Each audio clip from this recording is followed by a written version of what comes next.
안녕하십니까. 이제 한 번 설교가 끝날 때마다 제 마음속엔 아쉬움이 많이 남습니다. 노아 홍수의 주제가 끝난 후에 이제 남은 시간 창세기에 어떤 주제를 다루면 좋을까 이제 기도하면서 제가 선택을 하고 있습니다. 훨씬 더 많은 것들을 조금 이렇게 준비해 와서 이제 상황에 따라서 빼고 넣고 이렇게 하면서 지금 이 분위기에 맞춰서 가고 있는데, 이제 3번의 기회가 왔는데 그 중에서 후보로 올라왔던 내용 중에 하나가 창세기 10장에서 니므롯으로 시작해서 바벨론이 만들어지고 바벨탑까지의 이야기, 어떻게 보면 종말까지 가는 이야기이기 때문에 후보로 올라와 있습니다. 두 번째는 창세기 16장, 17장까지 나오는 할례에 대한 이야기입니다. 믿음으로 말미암는 의에 대한 굉장히 중요한 언약에 대한 개념을 담고 있기 때문에 그것도 한 후보에 올라와 있고, 또 3번째 후보는 창세기 19장의 소돔성의 멸망에 관한 이야기, 제가 종말적이라고 하는 얘기를 이제 계속 하면서 재림 준비에 관한 특별한 메시지가 있습니다. 4번째 후보는 야곱이 고향 가나안으로 돌아가는 야곱의 환란의 이야기가 이제 후보군으로 올라와 있는데요. 이 내용보다 훨씬 더 빨리 여러분들에게 말씀드리고 싶은 그런 주제가 있는데, 그게 바로 창세기에 나온, 어떻게 보면 창세기를 읽으면서 가장 저를 크게 감동시킨 십자가 이야기예요. 창세기에 나온 십자가 이야기, 창세기 3장 15절 그 말씀도 있지만, 이제 이 아브라함이 모리아산에서 만난 하나님의 사랑 이야기는 어떻게 보면 창세기에서 가장 강력한 그 사랑의 기별을 우리에게 비춰주는 메시지가 담겨 있다는 생각이 듭니다. 여러분, 창세기에서 아브라함이 모리아산에서 하나님을 만나죠. 그 이야기가 창세기 몇 장에 나오죠? 창세기 22장에 나옵니다. 제가 목회를 하면서 느끼는 함정이 있는데요. 그게 바로 무엇인가 하면, 제가 성경을 사람들에게 가르치기 위해 성경을 많이 연구합니다. 저는 하나님이 어떤 분이라고 설명하며 논리적으로 잘 가르칠 수 있을 것 같아요. 훈련된, 어떻게 보면 신학을 공부했잖아요. 그죠? 다시 말해, 저는 하나님에 대해서 혹은 하나님에 관해서 많이 알고 있고 또 그것을 잘 설명할 수 있는 사람입니다. 여러분, 그런데 그것이 이 본문 요한복음 17장 3절에서 말하는 제가 하나님을 아는 지식을 소유한 것이라고 말하고 있는 것은 아니라고 하는 사실입니다. 다시 말해서 그것이 곧 제가 영생을 소유했다고 하는 것이 아니에요. 성경 지식을 아무리 많이 알아도 영생을 소유할 수가 없을 수도 있어요. 이 바리새인들의 함정이었죠. 그죠? 여러분, 제가 성경을 수도 없이 많이 읽어서 그 내용을 달달달 외우고 그 내용을 거의 완벽하게 파악했다고 하더라도 저는 하나님을 모를 수가 있어요. 내가 너를 도무지 알지 못한다. 넌 나를 몰라. 이렇게 끝날 수도 있다고 하는 거예요. 영생과 관계없는 길을 걸어갈 수 있는 사람이 될 수도 있다고 하는 거예요. 왜냐하면 요한복음 17장 3절에서 말하는 영생이란 하나님에 대해서나 하나님에 관해서가 아닌, 영생은 유일하신 참 하나님, 이 말은 실제하는 하나님이라는 뜻이에요. 참이란 말은 이게 실제하는 이라는 의미예요. 알레테이아에서 실제하는 하나님이신 그분 자체를 어떻게 경험으로 아는 것을 영생이라고 선언하고 있기 때문에요. 여러분, 다시 말해서 그분의 마음과 그분의 생각과 그분의 사랑을 어떤 지식으로만 아는 것이 아니라 마음으로 느끼고 가슴으로 체험하며 아는 것. 이게 실제하는 하나님이니까, 관념이 아니니까 내가 실제로 느끼고 체험해야 되는 거예요. 그렇게 우리가 하나님을 경험하는 사람, 그 사람은 무엇을 소유했다? 영생을 소유한 사람이라고 하는 거예요. 여러분, 요한복음 17장 3절에 사용한 이 안다라고 하는 단어가 헬라어 단어에 보면 객관적 지식을 머리로 이해하고 깨닫는 것을 의미하는 단어 중에는 도케오라고 하는 단어가 있어요. 그래서 이거를 안다고 할 때, 어떤 지식을 안다고 할 때는 도케오라는 단어를 항상 써요. 근데 어떤 지식을 그냥 그 객관적으로 아는 게 아니라 경험과 체험으로 이해하고 깨달아 얻는, 다시 말해 주관적으로 경험하고 이해하는 그 지식을 의미하는 단어는 뭐냐? 기노스코라고 하는 단어를 써요. 근데 여기서는 기노스코라고 하는 단어를 썼어요. 그래서 이 알문, 어떤 프로그램이나 방법을 통해서가 아닌, 이것은 오늘 내가 하나님과 함께, 오늘 우리 계속 집회에서 최 원장님이나 제가 계속 강조하는 게 뭐냐 그러면 믿음으로 연결되는 거예요. 하나님과 함께 믿음으로 연결되어져서 그분과 동행하는 가운데 내 삶에서 그분이 행하시고 역사하는 그 하나님을 경험으로 우리가 알 때만이 알 수 있는 알미 바로 뭔가 하면 이 알미라고 하는 것입니다. 이 알미 나를 영생으로 인도하게 되어 있다고 하는 것입니다. 실제로 에녹이나 노아나 아브라함이나 모세 모두 이 하나님을 경험하고 만났다고 하는 이야기가 성경에 곳곳에 나오는 이야기라고 하는 사실입니다. 여러분, 그래서 만약 내가 매일의 삶 속에서 이 하나님을 알아가는 체험 속에 살아가고 있는 그리스도인이라면, 매일 말씀대로 살아가고 그분과 동행하고 하는 이런 삶을 살아가고 있는 사람이라면 그 사람 안에는 이미 그리스도가 계시는 것이고, 그리고 그 사람은 이미 영생을 소유한 사람이라고 하는 것입니다. 여러분, 성경의 이야기는 실제 참된 그리스도인들이 자신들의 삶 속에서 하나님을 만나고 경험한 이야기로 꽉 차 있어요. 그래서 오늘 우리가 그리스도를 만난 사람이라면 이 이야기가 바로 나의 이야기가 돼야 돼요.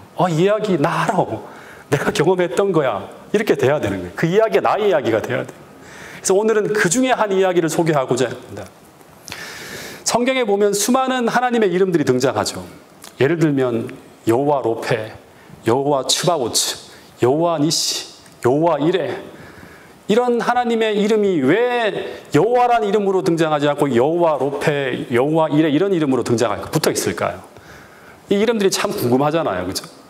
그래서 성경의 인물들이 자신의 삶에서 하나님을 만나는 구원을 경험하고 난 후에 그 감격스러운 사건을 잊을 수가 없어서 자신이 경험한 그 특별한 구원의 역사를 담은 이름들을 하나님의 이름 속에 넣어서 부르고 있었던 거예요. 내가 만난 하나님은 여호와 이레의 하나님이야.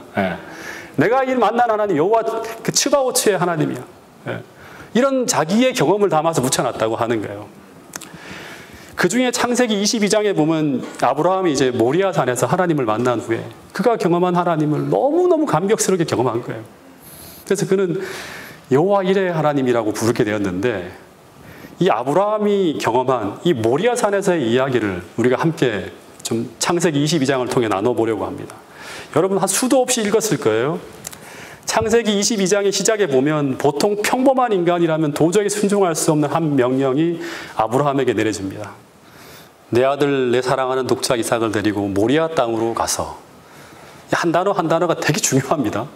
내가 내게 일러준 한 산, 내가 내게 일러준 한 산, 거기서 그를 번제로 드리라. 여기 보면 하나님이 아브라함에게 번제를 드리라고 하셨는데, 여러분 번제가 뭐죠? 번제로 바친다고 하는 것은 짐승을 칼로 죽여서 그 몸을 쪼개요. 그 다음에 불에 태워서 하나님께 바치는 제사예요. 근데 하나님이 요구하시는 그 번제로 몸이 쪼개져야 되고 불로 태워져야 할 제물이 무엇인가 하면 양이나 송아지가 아니라 누구예요? 아브라함의 아들이에요. 근데 아브라함에게 이 아들은 어떤 아들인가 하면 25년 동안의 기다림 속에 힘들게 얻은 아브라함에게 하나밖에 없는, 이게 중요해요. 하나밖에 없는 너무너무 소중한 100살이 되어서 난 거예요. 정말 미칠 정도로 좋은 거예요. 이 아이가 웃기만 하면 막 가슴이 뛰고 할 때 너무너무 사랑하는 거예요. 그런 독자예요. 그 소중한 독자. 근데 그 아들을 그냥 하나님이 데려가겠다는 것도 아니고 아브라함에게 직접 네가 어떻게 알아? 그 아들을 죽이고, 정말 중요한 내용입니다. 네가 직접 죽이라고 하는 거예요. 그리고 어떻게 알아? 그 아들을 쪼개라. 그리고 번제로 바치라고 하는 거예요. 정말 이해할 수 없는 명령이, 이상한 명령이에요. 제가 노아 이야기를 할 때 여러분 아시죠? 노아가 경험한 하나님은 어떤 하나님이다? 인간을 살리기 위해서, 그 한 명이라 살리기 위해 눈물을 흘리시며 애소하시는 그 하나님께서 아브라함에게 이런 명령을 내린다고 하는 건 좀 이상해 보여요. 갑자기 하나님이 다른 하나님처럼 보이는 거예요. 그러니까 우리가 의문을 가지고 왜 이런 명령을 내렸는지를 파악하고 끝까지 답을 찾아야 되는 거예요. 그러면 정말 가슴 뜨거운 하나님의 사랑 이야기가 흘러나와요. 이 명령을 받고 난 후에 아브라함도 엄청난 고민을 하게 됩니다. 이삭을 바치는 제사는 이방인들에게나 행하는 것인데 왜 하나님이 나에게 요구하셨을까? 더군다나 하나님은 살인하지 말라는 계명을 주신 분인데 왜 사람을 죽이라고 하지? 왜 하나님은 이런 어마어마한 고통을 나에게 허락하실까? 다 의문인 거예요. 하나같이 다 퀘스천 마크가 붙어 있는 거예요. 근데 이런 이해할 수 없는 상황 속에서 아브라함이 엄청난 고민 속에 빠져서 이 명령이 정말 하나님으로부터 온 명령인지 알고자 이전에 해보지 못한 그런 간절한 마음으로 밤새 하나님 앞에 나가 기도합니다. 그 이유는 답을 찾아야 되겠죠. 근데 계속 그 이유를 설명해 주지 않는 거예요. 그리고 그의 귀에 들려오는 음성은 똑같은 명령 반복하는 거예요. 내 아들 사랑하는 독자 이삭을 데리고 번제로 드리라. 이 하나님의 음성이 계속 그의 귀에 쟁쟁하게 들려왔다고 하는데, 다시 말하면 그가 갈대아 우르를 떠날 때 들었던 그 음성이에요. 그가 평생 하나님과 동행하며 들었던 부인할 수 없는 그 음성이 똑같이 계속 그의 귀에 계속 들렸을 때 아브라함은 감히 지체할 수 없었다고 하는 거예요. 하나님의 뜻이 확인되면 어떻게 한다? 즉시 순종해요. 그래서 아브라함은 밤에, 낮에 가지도 않고 그 다음에 새벽에 출발하죠. 사라도 깨우지 않아요. 왜냐 그러면 지체하면 어려워질 수 있으니까. 그 모든 가능성들을, 순종하지 못할 수 있는 가능성들을 다 배제한 채 즉시 순종해서 나갑니다. 이게 믿음의 모습이에요. 그래서 이제 아브라함이 이 명령 앞에 순종을 결심하고 거의 죽을 것 같은 3일의 시간을 걸어가고 모리아 산까지 갑니다. 근데 왜 하나님은 아브라함에게 중요한 또 질문, 그 근처의 산이 아니라, 그 근처에서 죽이면 되잖아요. 근처의 산이 아니라 사흘길을 걸어가야 하는, 이것도 중요해요. 사흘길.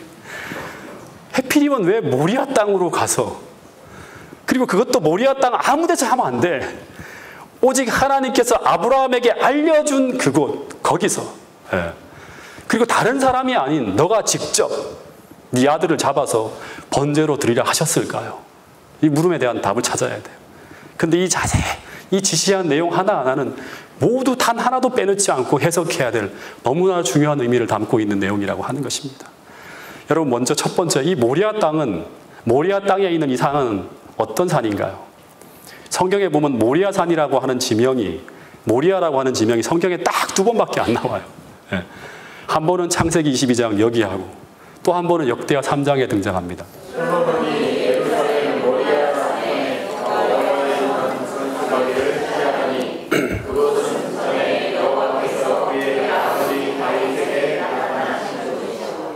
다시 말해 모리아산은 예루살렘 성전이 있는 곳이죠. 그죠? 예. 다시 말해 예루살렘 성전이 있는 곳 근처에 있는 산이 어떤 산이다? 모리아산이에요. 성전 근처에 있는.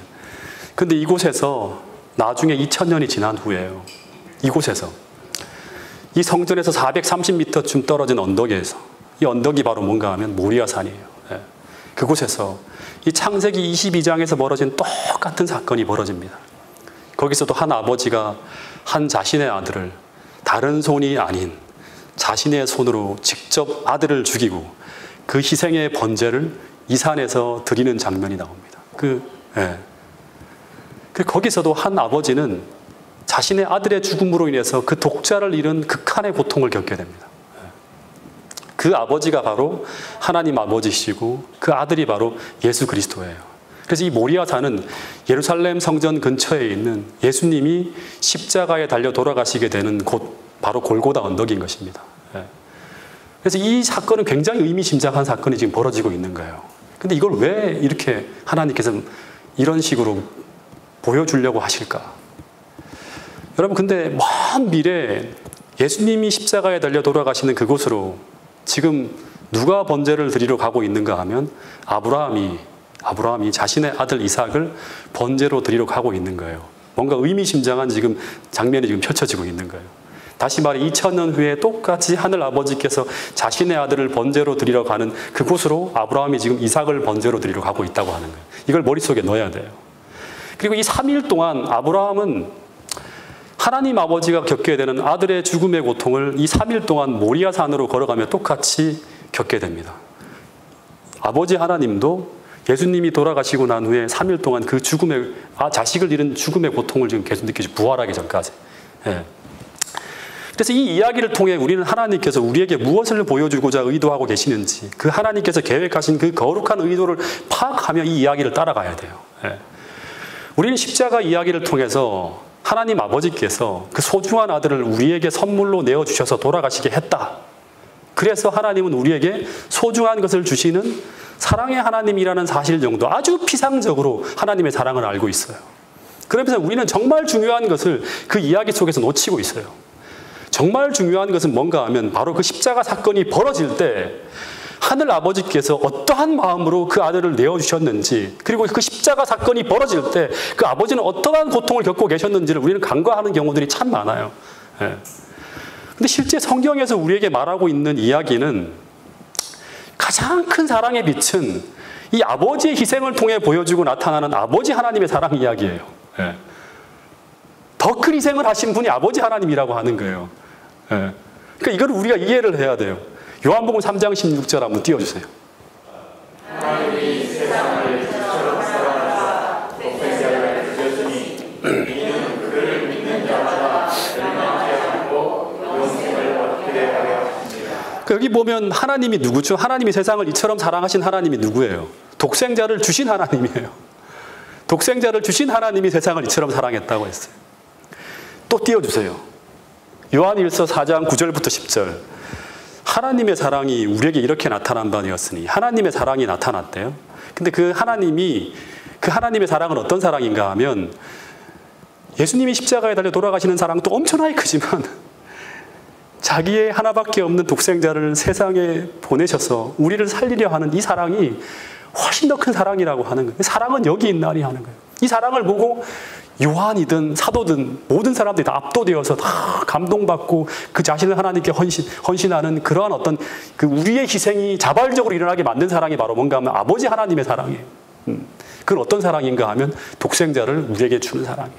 그러니까 이 사랑이 얼마나 큰지 우리는 희미하게밖에 몰라요. 지금 그걸 알아야 돼요. 사랑은 여기 있나니. 이 사랑, 성경에서 말하려고 하는 사랑이 이 사랑이라는 거예요. 우리가 하나님을 사랑한 것이 아니고 하나님이 우리를 사랑하사 또 반복하는 거예요. 우리 죄 때문에 우리의 죄를 속해서 우리를 살리기 위해서 화목제물로 그 아들을 보내셨다고 하는 거예요. 이 사랑을 우리가 느꼈으면 좋겠다고 하는 거예요. 이 사랑이 여기 있다고 하는 하나님의 사랑이. 여기 나오는 본문은 전부 성자의 사랑보다 성부께서 아들을 우리에게 내어주는 사랑에 대한 이야기라고 하는 거예요. 그럼 물어볼게요. 성부 하나님이 우리를 더 사랑할까요? 성자 하나님이 우리를 더 사랑할까요? 대답을 못하세요. 쉽게 나와야죠. 동일하게 똑같은 마음으로 우리를 사랑해요. 왜냐하면 두 분 다 사랑이잖아요. 사랑 자체이신 분이에요. 세 분이 삼위일체잖아요. 그래서. 근데 이 성경 말씀들은 전부 무엇을 하고 있는가 하면 십자가 사건이 벌어질 때 두 분이 다 우리를 너무너무 사랑하지만 그때 성자 하나님이 엄청나게 우리를 사랑했죠. 성부 하나님의 희생이 훨씬 더 컸다고 하는 것을 말하고 있는 거예요. 그래서 이 말씀들은 전부 제게 무엇을 말하고 있는가 하면 이 십자가의 사건을 통해서 성부 하나님의 사랑을 우리에게 찾아보라고 하는 거예요. 이 이야기는 전부 다. 그냥 읽고 하나님이 우리를 사랑했구나. 이러면 우리 안 돼요. 네. 찾아야 돼요. 그 사랑이 우리에게 비춰지고 느껴질 때까지 성령 하나님께 구하며 계속 파고 들어가야 되는 거예요. 근데 성경에 보면 전부 예수님의 모습만 나오지 성부의 모습과 사랑은 철저하게 가려져 있다고 하는. 근데 성자 하나님을 통해 성부 하나님을 다 보여주는 거죠. 근데 우리는 성부 하나님의 그 희생에 대해서는 잘 몰라요. 저는 쉬지 않고 이 성부 하나님의 사랑을 찾아보게 되었어요. 복음서에 나온 십자가 이야기를 쭉 따라가 보면 십자가 이야기는 제가 시대의 소망을 계속 여러 번 읽고 그 복음서의 내용을 또 읽고 하는데 크게 예수님의 십자가 이야기는 네 가지의 국면으로 나타나요. 첫 번째 국면은 금요일 밤부터 시작해서 새벽까지 벌어지는 거예요. 이게 뭐냐 그러면 예수님이 금요일 밤부터 어떤 경험을 하죠? 금요일 밤이 목요일 밤부터네요. 예. 목요일 밤부터 시작해서 새벽까지 어떤 일이 벌어지죠? 겟세마네에서 기도하는 시간을 그때 엄청난 일이 그때부터 십자가가 시작되는 거예요. 두 번째 국면은 언젠가 하면 안나스와 가야바와 헤롯과 빌라도로 이어지는 법정에서 벌어지는 장면이에요. 계속 왔다 갔다 하면 두들겨 맞으시고 하는 그 장면이 나와요. 세 번째 국면은 오전 9시부터 이제 예수님이 8시쯤에 그 빌라도의 사형 선고가 이제 집행이 떨어져요. 그래서 예수님이 1시간 가까이 걸려서 그 골고다 언덕 430m의 거리를 쭉 올라가서 드디어 골고다 언덕에서 오전 9시에 이제 매달려요, 십자가에. 그 십자가 상에서 6시간 동안 매달려 계시는데 그 중에서도 먼저 오전 9시부터 정오까지예요. 오전 9시부터 정오까지 3시간 동안은 육체적인 고통에 집중되어지는 이야기가 계속 나와요. 근데 사단이 그렇게 해도 끝까지 십자가에 안 내려오니 이제 사단이 정말 그가 할 수 있는 가장 심한 고통을 가하게 되는데 그 시간이 정오부터 이제 마지막 오후 3시까지. 예. 이때가 십자가의 사건 중에서 십자가에서 예수님 돌아가시는 시간 중에 예수님에게 가장 극심한 고통이 이르러 오는 시간이었어요. 그래서 이때는 이 정오부터 시작해서 오후 3시까지는 예수님께서 육체적인 고통을 거의 느낄 수가 없었다고 하는 그런 내용이 시대의 소망에 보면 나와요. 근데 여러분 하나 기억해야 될 것은 우리가 툭하면 말하는 게 예수님이 6시간 내내 육체적 고통이 느껴지지 않은 것이 아니에요. 구타당하시고 채찍에 맞으시고 가시관 쓰시고 십자가에 달리셨을 때 그분은 말할 수 없는 고통을 느꼈어요. 실제 시대의 소망에 보면 예수님의 십자가가 탁 세워질 때, 이렇게 기둥으로 막아 탁 세워질 때 주님은 말할 수 없는 육체적인 고통을 느꼈대요. 손이 막 찢어지면서. 그때가 육체적으로 가장 극심한 고통을 느낄 때였다고 합니다. 근데 이제 그렇게 큰 고통을 당하시는 예수님이 정오부터 오후 3시까지는 마치 머리를 쥐어짜듯이 그의 마음에 극심한 고통을 가하는 사단의 공격을 받으시면서 그렇게 고통스러웠던 십자가의 고통을 거의 느끼지 못할 정도, 이건 아무것도 아닌 거예요. 그렇게 아픈 것들이 아무것도 아닌 거예요. 그럴 정도로 큰 마음의 고통을 당하시다가 어떻게 됐죠? 심장이 터져버리는 거예요. 네. 이거 몰라요. 우리는 이 고통을, 그 인류 누구도 당하지 못한 고통을 주님이 당하신 거예요. 그분만이. 근데 그때 그 고통이 시작되어질 때 주님께서 십자가에 달리신 지 3시간이 지난 정오 12시쯤에 예수님이 찾았겠죠. 아버지 하나님, 도대체 어디 계십니까? 주님 살려주세요. 주님, 제가 여전히 버림받지 않았다는 걸 깨닫게 해주세요. 주님, 제가 이렇게 주님 앞에 사랑해서 철저히 버려졌다는 것을 느끼지 않게 해주세요. 한번 아버지를 계속 찾아요. 근데 어떤 일이 벌어지는가 하면, 이 기도 앞에 어떤 일이 벌어지는가 하면 띄워주세요. 마태복음, 마가복음, 누가복음 전부 다 보면 제6시로부터란 말이에요. 이 제6시가 정오 때부터예요. 그러니까 이 시점은 굉장히 중요한 국면이에요. 십자가 사건에서. 갑자기 해가 빛을 잃고 온 땅에 어둠이 임해서 오후 3시까지, 돌아가실 때까지 계속되었다는 성경의 기록이 있습니다. 네. 정오부터 오후 3시까지 가장 극심한 고통이 벌어지고 있을 때, 이 세 복음서의 기자들이 전부 다 동일하게 이 사건을 다 기록했어요. 그러니까 이건 중요한 사건이 벌어진 거죠. 뭔가, 그죠? 왜 이 짙은 어둠이 임했을까? 생각해보고 시대의 소망을, 여기 성경에는 안 나오면 시대의 소망을 또 찾아보는 거예요. 성경에는 이유 없는 기적은 없습니다. 그죠? 뭔가 기적이 벌어졌잖아요. 이 특별한 일이 벌어진 거예요. 시대의 소망이라는 책에 보면 그 짙은 어두움은 하나님의 임재하심의 증거였다고 합니다. 아버지 하나님이 아들이 찾고 있잖아요. 볼 수가 없는 거예요. 더 이상 하늘에서 침묵하고 있을 수가 없는 거예요. 내려오는 거예요. 네. 근데 아들에게 어떻게 하면 안 돼요. 응답하면 안 돼요. 손을 뻗치면 안 돼요. 네. 그분은 어둠의 장막을 만드시고 그분의 영광을 인간의 눈으로부터 감추었다. 하나님은 그의 거룩한 천사, 하나님과 그의 거룩한 천사들은 십자가 곁에 계셨다고 하는. 이때부터는 아버지 하나님이 하늘에 있는 게 아니라 예수님이 가장 가까운 곁에, 그 옆에 계시는 거예요. 천사들과 함께 다 지켜보는 거예요. 그 짙은 어두움으로 인하여 하나님의 임재가 가리워졌다. 그분은 어두움으로 장막을 만드시고 그분의 영광을 인간의 눈으로부터 감추었다. 하나님과 그의 거룩한 천사들은 십자가 곁에 계셨다. 아버지께서는 아들과 함께 계셨으나 함께 있어요. 그분의 임재는 나타나지 않았다. 다시 말해서 예수님이 가장 고통스러워하는 이 시간, 아버지 하나님은 더 이상 하늘에서 그 장면을 지켜볼 수가 없어서 그 시간 어둠으로 장막을 치고 이 땅에 내려서 오셨다고 하는 이야기입니다. 근데 이제 중요한 게 뭔가 하면 이제부터는 우리가 정말 묵상하고 성경을 간구해야 되겠죠. 그 어둠의 장막 속에서 하나님 아버지께서 3시간 동안 죽어가는 아들을 바라보며 그분은 무엇을 하고 계셨을까? 그분은 어떤 마음이었을까? 이건 오직 성경의 기록이 없기 때문에 이때부터는 이제 우리가 성경을 구해야 되는 거예요. 예. 성경에 아무런 기록이 없어요. 이 3시간 동안 침묵 속에 계셨던 이 아버지 하나님의 마음을 우리는 상상할 수밖에 없는 거예요. 예. 하나님이 얼마나 아들을 사랑하실까? 우리에겐 잘 안 느껴져요. 우리는 너무나 어두워서. 근데 이 3시간 동안의 침묵이 말하는 아버지 하나님의 어마어마한 희생과 그 사랑을 희미하게나마, 정말 희미하게나마 깨닫게 해준 장이 바로 뭔가 하면 창세기 22장의 이야기예요. 그래서 저는 이 창세기 22장의 이야기는 아브라함이 자신의 독자를 번제로 드리는 이 경험을 통해서 이 세상을 위해서 당신의 아들을 내어주는 아버지 하나님의 고민을 우리에게 보여주고자 만든 일종의 장치가 바로 창세기 22장의 모리아산에서 벌어진 사건에 담긴 이야기라고 생각을 해요. 근데 왜 아브라함에게 했을까? 다른 사람들이 이 순종을 할 수가 없어요. 이런 엄청난 순종을 하나님께서 요구해서 뭔가 장치를 통해서 당신의 사랑을 보여주려고 하는데 이런 요구를 했을 때 그 순종을 대부분 다 거부할 수밖에 없어요. 그래서 아브라함은 하나님의 마음을 아는 사람이잖아요. 친구잖아요. 그래서 하나님께서 아브라함에게 요구하면 순종하겠다 싶어서 이 순종을 요구했던 거예요.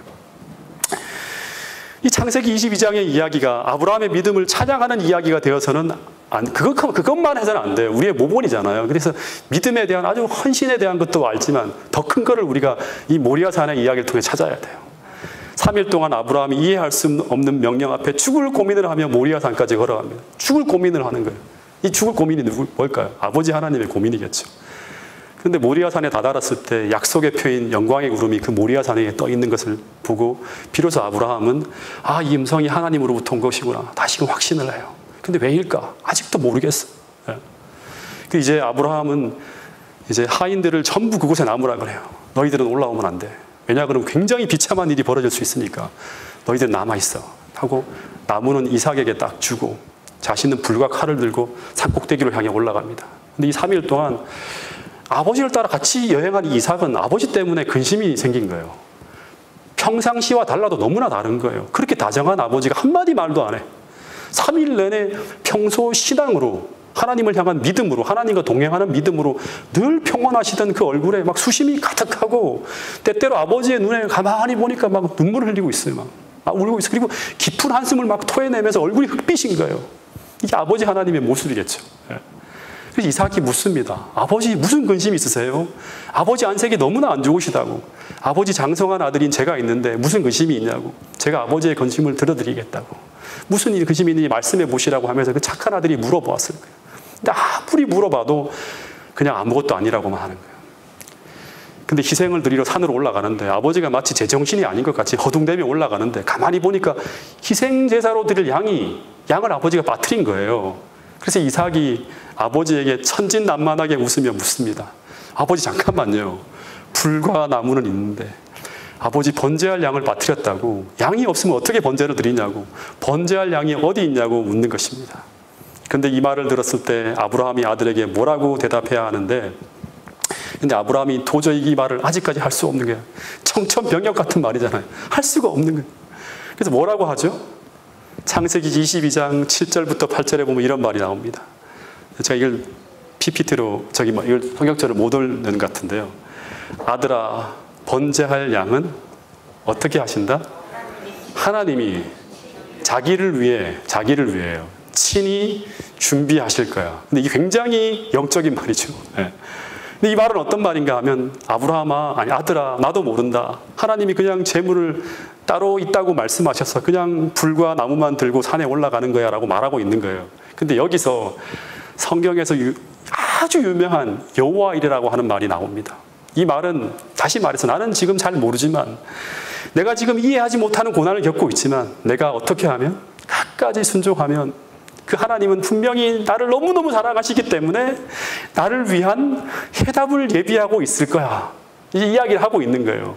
어쩌면 이 말씀은 아브라함이 이삭에게 한 말이 아니라 이 엄청난 고민 앞에 아브라함이 자신에게 던진 믿음의 고백이었어요. 너 순종할 수 있어? 하는데 난 순종할 거야. 끝까지 순종할 거야. 왜냐하면 난 하나님을 믿어. 그분은 나를 위한 해답을 가지고 계실 줄 믿어. 근데 이 장면을 생각하면서 제게 클로즈업 된 장면이 뭔가 하면 당시 아브라함에게 이삭과 같은 예수님이 십자가를 지고 모리아산으로 올라가시잖아요. 근데 그 올라가시기 직전에 겟세마네 동산에서 하나님 앞에 부르짖는 고백이 갑자기 저에게 생각이 났어요. 그리고 또 하나는 예수님이 십자가상에서 정오부터 돌아가시기 직전까지 예수님의 모습이 떠올란 거예요. 예. 여러분, 성경에 보면 예수님의 기도에 아버지 하나님이 침묵하는 장면은 딱 2번 나옵니다. 예수님의 기도에 아버지 하나님이 기도를 응답하고 싶어 죽겠는데 하나님이 정말 어쩔 수 없어서 끝까지 막 정말 답답해하며 침묵하는 장면이 딱 2번 나옵니다. 여러분, 지금 우리는 이 모리아산에서 아브라함이 번제를 드리려 가는 이 장면을 통해서 하나님은 계속 예수님과 아버지 하나님을 생각해 보라고 계속 하는 거예요. 네. 근데 2000년 후에 모리아산으로 직접 번제로 드려지기 위해 올라가는 예수님이 그 모리아산에 오르기 직전 겟세마네 동산에서 아버지 하나님께 어떤 기도를 하지? 어떤 기도를 하죠? 그것은 바로 아버지 할만하시거든, 만일 할만하시거든, 할 수 있다면 어떻게 해달라 그러죠? 이 잔을 내게서 지나가게 해달라고 하나님 앞에 기도해요. 이 기도는 청천벽력 같은 기도예요. 얼마나 무서웠으면 막 죽겠는 거예요. 이 예수님이 그토록 강한 예수님이 죽겠는 거예요. 이 말은 어떤 의미인가 하면 예수님이 성경을 전부 다 아시는 분이에요. 그분은 성경 처음부터 끝까지를 날마다 연구해서, 묵상하고 연구해서 처음부터 끝까지를 다 아는 분이에요. 근데 이 말은 알고 있잖아요, 성경에서. 이삭의 구원을 위해서 하나님께서 어린 양을 준비하신 것을 기억하면서 하나님 아버지, 나를 위해서도 여호와 이레에 준비된 구원을 하나님, 그거 없습니까? 하고 찾고 있는 거예요. 기도하고 구하고 있는 거예요. 저 그 내용을 알고 있어요, 하나님. 그러나 아버지 하나님이 예수님의 이 기도에 막 떨리지만 침묵하고 있었다고 하는 사실이에요. 근데 이 부르짖음이 한 번만 올라오는 게 아니죠. 또 올라와요.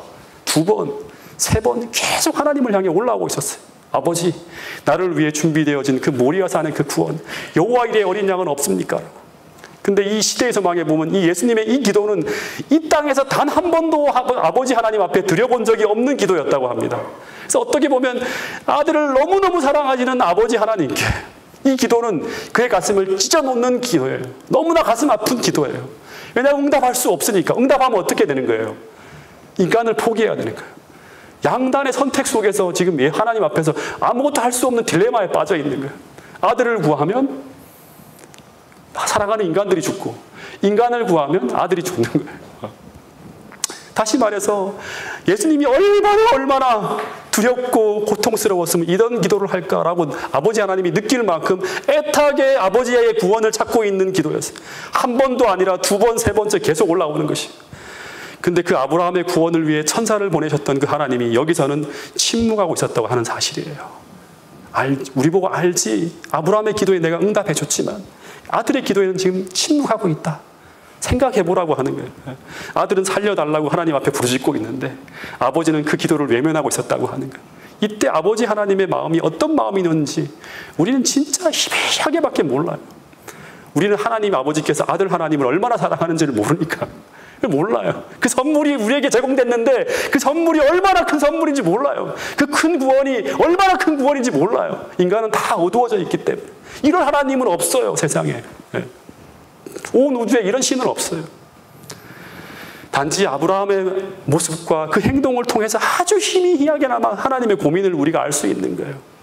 뿐만 아니라 예수님께서 십자가에 달리셨을 때 그 정오부터 돌아가시기 직전까지 상상할 수 없는 아들이 고통을 당할 때 완전히 만신창이가 되고 정말 비참할 정도로 참혹하게 얻어 맞으시고 등이 막 누더기가 되어서 피를 흘리면서 처절하게 펼쳐져 있는 거예요.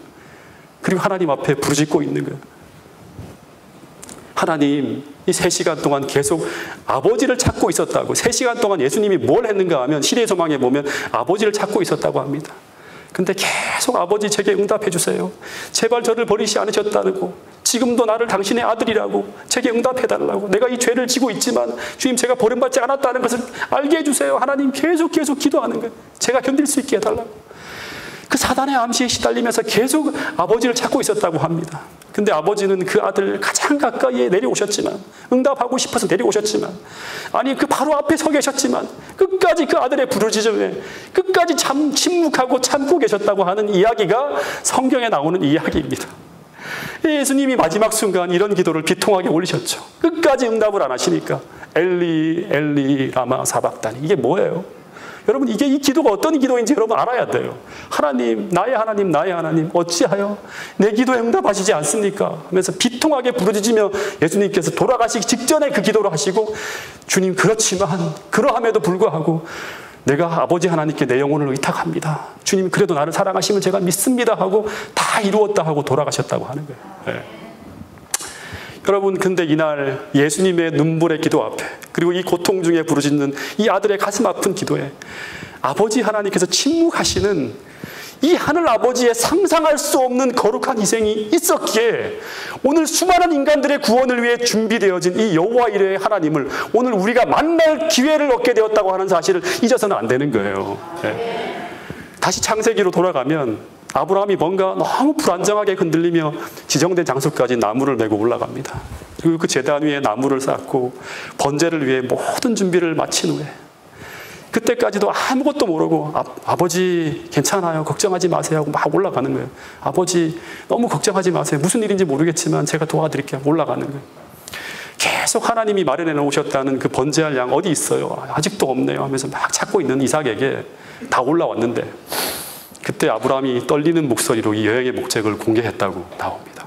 아들아, 하나님이 예비하신 양은 없는 것 같아. 계속 아브라함도 기대했겠죠. 뭔가 어디인가 있을 텐데 아들을 죽이게 설마 죽게 하려고. 근데 없는 것 같아. 그러면서 하는 말이 아들아, 진짜 너가 오늘 하나님 앞에 바쳐져야 할 희생제물인 것 같아. 내가 그 음성을 들었다고 하는 거예요. 여러분, 이 이야기가 바로 겟세마네 언덕에서 할만하시거든 이 잔을 내게서 지나가게 해달라는 그 아들의 기도에 대한 하나님의 마지막 응답이었어요. 여호와 이레의 어린 양은 너를 위해서는 없다고. 다시 말해 너를 위해 피할 길이 없다고. 이 얘기를 할 때 하나님께서 응답하지 않고 침묵하실 때 하늘에서 얼마나 우셨겠어요. 그죠? 마찬가지로 이 모리아산 꼭대기에서 이삭에게 이 이야기를 하시면서 막 울고 있는 아브라함의 모습을 우리는 상상해 볼 수 있을 거예요. 근데 이 말을 들었을 때 이 일을 감당해야 되는 아버지만 염려할 뿐 자신의 운명에 대해 단 한마디의 불평도 없이 그저 묵묵하게 순종하려고 하는 이삭의 모습이 바로 우리 예수님의 모습이라고 하는 거예요.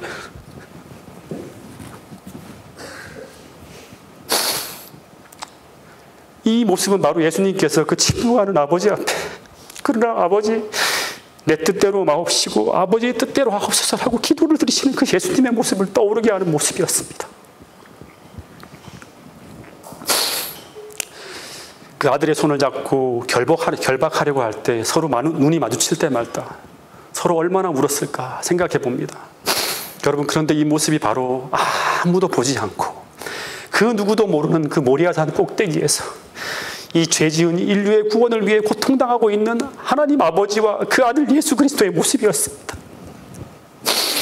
오직 두 분만이 아는 눈물을 흘리며 오직 두 분만이 아는 고통을 서로가 바라보며 우시고 있는 이 두 하나님의 사랑의 모습을 우리가 조금이라도 느낄 수 있다면 우리는 지금보다 훨씬 더 하나님에 대한 사랑을 느끼면서 신앙의 힘을 낼 수 있을 것이라고 성경은 이야기하고 있습니다. 그리고 이제 이 백발의 노인이 사랑하는 아들을 자신의 손으로 죽이고 번제를 드려야 하는 이 순간 그 아들의 얼굴을 바라보며 칼을 탁 들 때 몇 번을 주저앉아 통곡을 하며 울었을 거예요. 어떻게 한 번에 죽일 수 있겠어요? 그러면서 하나님 앞에 이렇게 부르짖었을 것 같아요. 하나님, 차라리 저를 죽여주세요. 내 온 몸과 마음이 이것을 행하기를 거부한다고.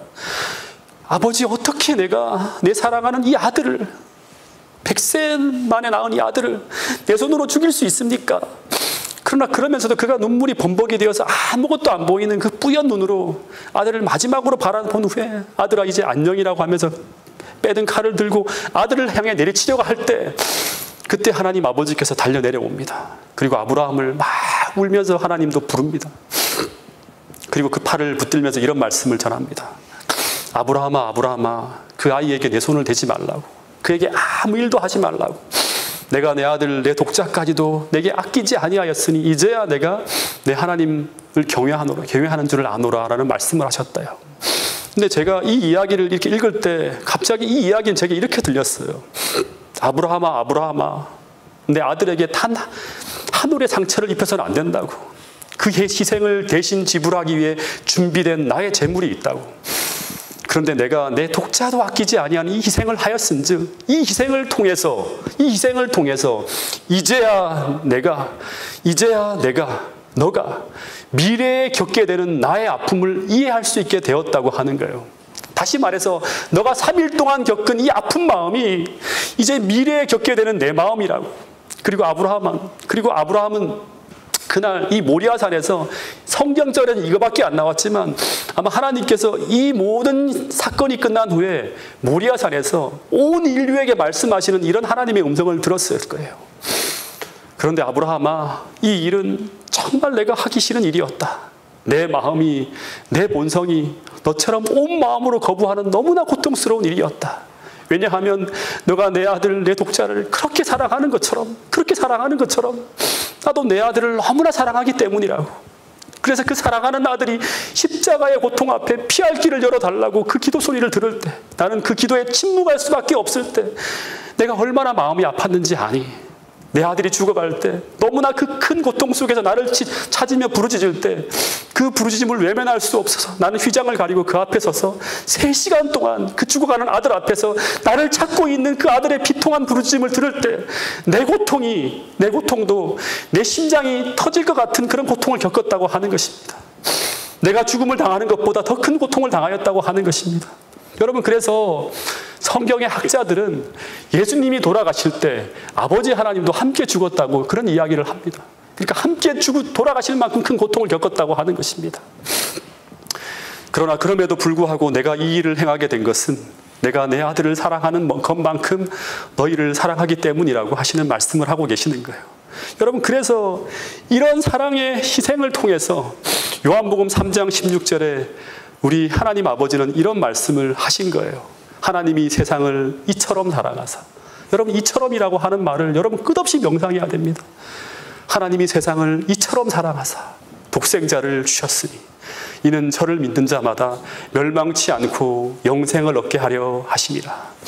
여러분, 성부 하나님은 당신께서 세상을 이처럼 사랑하는 것을 우리가 알기를 바라신다고 하고 있습니다. 여러분, 이 하나님의 사랑을 우리 모두가 꼭 느낄 수 있게 되기를 간절히 바라겠습니다. 이 시험의 끝에 이 백발의 노인이 비로소 모리아산에서 하나님께서 이처럼 세상을 사랑하사 독생자를 우리에게 허락하시는 그 놀라운 사랑의 하나님을 만나고 경험하게 됩니다. 그러면서 이 산꼭대기에서 그가 무엇을 했는가 하면 이 십자가의 사랑을 경험하게 될 때 우리에게 어떤 일이 벌어지죠?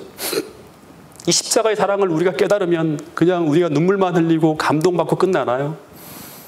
그렇지 않고 저는 분명히 아브라함이 이런 엄청난 사랑을 깨닫고 난 후에 온 산이 떠나가라 하면서 아마 이런 고백을 부르짖었을 거예요. 하나님, 저를 용서해달라고. 제가 회개한다고. 다 나의 죄 때문에 벌어진 일이잖아요. 하나님, 제가 더 깊이 회개하고 주님께 용서를 구한다고 하는 이런 회개의 깊은 어떤 그런 기도를 드리고 아마 내려왔을 거라는 생각이 듭니다. 여러분, 스가랴서 12장 10절에 보면 이런 말씀이 있습니다. 좀 띄워주세요. 같이 한번 읽어보겠습니다. 시작. 내가 다윗의 집과 예루살렘 주민에게 은총과 간구와 안식을 주리니 그들이 그의 죄와 그를 바라보고 그를 위하여 애통하기를 독자를 위하여 애통하듯 하며 그를 위하여 통곡하기를 장자를 위하여 통곡하듯 하리로다. 다시 말해, 하나님이 마지막 날 우리에게 성령을 부어주시면 내가 다윗의 집과 예루살렘 거민에게 은총과 간구하는 성령을 부어주시면 어떻게 될까요? 하나님의 사랑을 우리가 깨닫게 되겠죠. 로마서 5장 5절에 보면 성령으로 말미암아 하나님의 사랑이 우리의 마음속에 부어지게 돼요. 그러면 우리 마음에 어떤 일이 생기는가 하면 독자를 잃은 슬픔과 장자를 잃어버린 애통이 밀려온다고 합니다. 근데 이 독자를 잃어버린 애통과 그 슬픔은 하늘 아버지의 마음이고 하늘 아버지의 슬픔이잖아요. 독자를 잃어버린 고통, 장자를 잃어버린 슬픔이 누구의 슬픔이고 누구의 고통이에요? 하늘 아버지의 마음이고 하늘 아버지의 슬픔이에요. 고통이고. 근데 이 슬픔이 성령을 통해서 어떻게 된다? 우리의 마음속에도 고스란히 담기게 된다고 하는 거예요. 예. 그리고 그 하늘 아버지의 독자를 잃은 그 애통과 그 슬픔이 우리에게 담기게 될 때 그 애통과 슬픔은 우리에게 그 하나님의 아들을 죽인 죄에 대한 애통으로 이어지게 되어서 그 결과 어떤 일이 벌어진다? 그 슬픔이 죄를 씻는 회개의 샘을 열게 한다고 하는 거예요. 예. 여러분, 그래서 아마 아브라함은 이 모리아산 꼭대기에서 그날 내려오지 못하고 아마 오래오래 회개하면서 하나님의 그 사랑 앞에 울고 또 울었을 거라고 제가 상상하게 됩니다. 그리고 그 후에 아브라함은 이제 번제를 드리게 되는데 이 번제의 제물이 바로 뭐예요? 이삭을 살리기 위해서 다 이어지는 거예요. 이삭을 살리기 위해 마련하신 그 여호와 일의 어린 양을 드리게 되는 거예요. 그때 그는 비로소 이 양을 잡으면서 이 여호와 일의 어린 양의 의미를 아주 깊이 깨달으며 또 한 번 그 예식 하나하나를 하면서 어떻게 할까요? 또 울었을 거예요. 이게 바로 나의 죄를 용서하기 위해 나를 위해서 돌아가시는 예수님의 그 표상하는 거, 이게 어떤 의미라고 하는 걸 깊이 깨달았을 거예요. 여러분, 이 모리아산에서 아브라함은 상상할 수 없는 하나님 아버지의 깊은 사랑, 말로만 들어왔던 그 하나님의 사랑이 무엇인지를 온전히 보고 깨닫게 됩니다. 여러분, 우리가 하나님을 만나게 되면 어떤 일이 벌어지는가 하면 우리는 하나님의 사랑을 보게 됩니다. 우리가 이 사랑을 경험하게 되면 하나님께서 우리를 얼마나 사랑하는지를 우리가 알게 되면 이 사랑의 마음을 알게 되면 어떻게 되는가 하면 우리는 어떻게 된다? 하나님과 영원히 동행하기를 소망하게 돼요. 이 사랑을 아는 것, 이 사랑을 느끼는 것, 이것이 바로 요한복음 17장 3절에서 말하는 영생은 유일하신 참 하나님과 그의 보내신 자 예수 그리스도의 그를 경험으로, 체험으로 그 마음을 아는 거예요. 그 사랑을 아는 것이라고 하는 거예요. 여러분, 오늘 우리가 영생을 얻었다고 하는 것은 그분을 만남으로 말미암아 그분의 사랑이, 이 마음이 체험을 통해서 우리의 마음속에 들어왔다고 하는 것을 의미하는 거예요. 그래서 그 사랑이 우리를 영생으로 인도한다고 하는 것입니다. 여러분, 오늘 우리도 이 아브라함이 만난 그 하나님을 만나기 위해 그 십자가가 세워진 모리아 산으로 함께 나아갈 수 있기를 간절히 소망합니다. 거기서 아브라함이 만난 그 십자가의 사랑을 가지고 다가오시는 그 아버지 하나님을 꼭 이 동산에서 우리의 마음이 모리아 산으로 나아가 십자가 앞으로 나가 우리 모두가 꼭 경험할 수 있게 되기를 간절히 바라겠습니다. 여러분, 그리고 그 사랑을 깨달음으로 말미암아 그 사랑 때문에 이제 주님을 위해 기쁘게 희생하고 그 사랑 때문에 용서하고 그 사랑 때문에 이겨내고 그 사랑 때문에 참아내고 그 사랑 때문에 헌신할 수 있는 참 복음을 소유한 자가 경험하는 이 십자가의 능력을, 사도 바울이 경험했던 이 십자가의 능력을 우리 모두가 꼭 경험할 수 있게 되기를 간절히 바라겠습니다. 하늘아버지, 오늘 창세기 22장을 통하여 성경 전체를 통해 우리에게 계속 말씀하시고자 하시고 또 보여주고자 하셨던 그 성부 하나님의 그 놀라운 희생, 우리를 얼마나 사랑하시고 계신지 그 마음을 우리가 희미하게나마 볼 수 있도록 도와주셔서 감사합니다. 주님, 성령을 더 많이 우리에게 부어주시고 주님, 우리가 구하게 하여 주셔서 그 사랑을 아는 사람 될 수 있도록 도와주시옵소서. 주님께서 우리에게 명령하시고 순종을 요구하시는 그 어떤 것이 우리에게 닥쳐온다 할지라도 주님, 그 십자가의 사랑 때문에 우리가 그 모든 것을 감당할 수 있는 참 그리스도인 될 수 있도록 도와주시옵소서. 요한이 말한 것처럼 우리 하나님의 계명이 절대 무거운 것이 되지 않고 우리가 그 모든 것들이 주님을 사랑하기 때문에 자발적으로 순종하고자 하는 그런 마음이 있기 때문에 주의 사랑이 우리를 강권하기 때문에 그 모든 것들을 감당할 수 있는 그러한 참 그리스도인이 오늘 우리 모두가 될 수 있도록 도와주시옵소서.